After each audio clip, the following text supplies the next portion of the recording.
On January 1st, 2015, I began an all-vegan diet.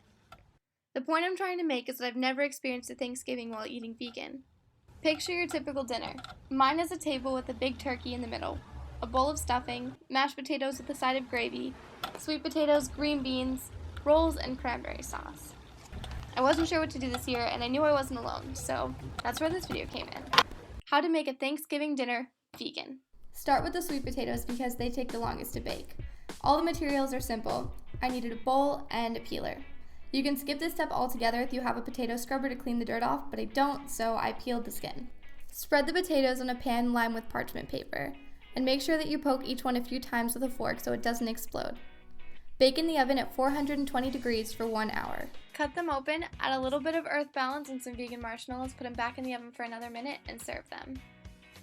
Next up, we have the turkey, which was by far the most intimidating out of all 8 dishes that I made. So I wimped out and cowardly bought a Gardein frozen meal because I trust the brand. The taste was okay, but the size was way too small for the 4 of us. Point blank, I wish I made something myself. The third recipe I'm showing you is my green bean casserole, and I'm really proud of this one. I think it was Jack's favorite.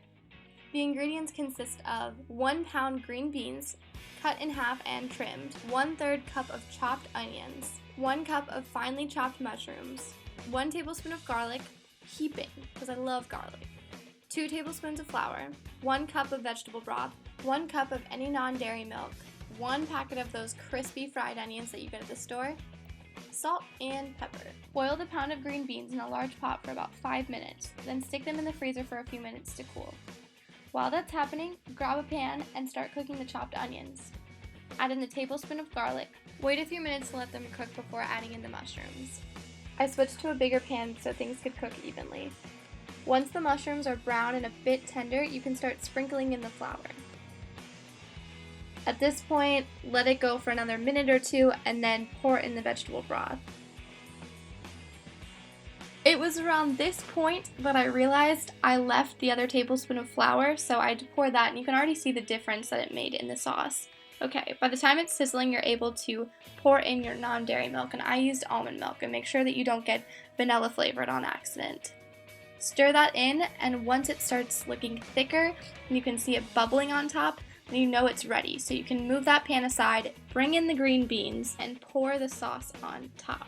I mixed it the first time just with the sauce, then I added in about 1/4 of the package of the crispy fried onions, stirred that all together, then poured another 1/4 of the package on top, baked in the oven for 10 to 15 minutes at 400 degrees. Another good dish that I made were the mashed potatoes, and I took inspiration from the Minimalist Baker because I love her recipes. I used 10 small white potatoes, 2 to 3 tablespoons of garlic with a little bit of olive oil so I could roast it, then 1/3 cup of green onions, salt and pepper, and 2 to 4 tablespoons of vegan butter. To begin the recipe, you need to take your potatoes and start peeling them. Once again, I don't have a potato scrubber. Add your potatoes to the pot and add some water. I have hot water, so I thought it would make the boiling process easier. Put it on the stove, add a little bit of salt, and then cover and let it boil. Mine boiled in about 20 minutes, but yours might take about 30 if you don't start with hot water. While the potatoes were boiling, I took my green onions and I started just chopping them up so I could fit them into 1/3 of a cup. I also really like the flavor of garlic, so I took not 1 heaping tablespoon, not 2 heaping tablespoons, but 2 heaping and 1 regular. Also, I wanted to get that roasted garlic flavor, so I took just a tiny bit of olive oil, poured it on top, and then I put the pan on the stove. By this point, my potatoes were almost done, so I was using a fork to stick it in to make sure that they were soft enough. And the roasted garlic should look something like this. Now, when your potatoes are done, you need to strain out all the water, and then put your potatoes back inside the pan and let them cook for another minute just to get all the extra water evaporated. Now the rest is easy. You just gotta take your potatoes, and if you have a potato masher, use that, but I just used a fork and it worked out just fine. Add in your earth balance, your salt, your pepper, your green onions, and start to mash everything together, and then take the additional green onions and pour them on top.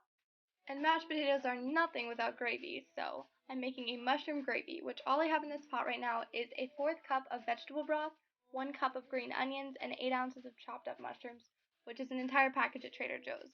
And I'm stirring that around until the mushrooms get a little bit brown and tender, and then I'm taking fresh herbs, okay? It makes a difference. They gotta be fresh. They taste so much better. I have a tablespoon of rosemary, 2 tablespoons of fresh thyme, and 2 tablespoons of garlic. Once again, all about that garlic. Keep stirring until you can really start smelling the herbs. Also, this recipe is more or less Mr. and Mrs. Vegans from their ebook, so I'll link you to that down below. Once you smell the herbs, add in 2 more additional cups of vegetable broth. Oh yeah.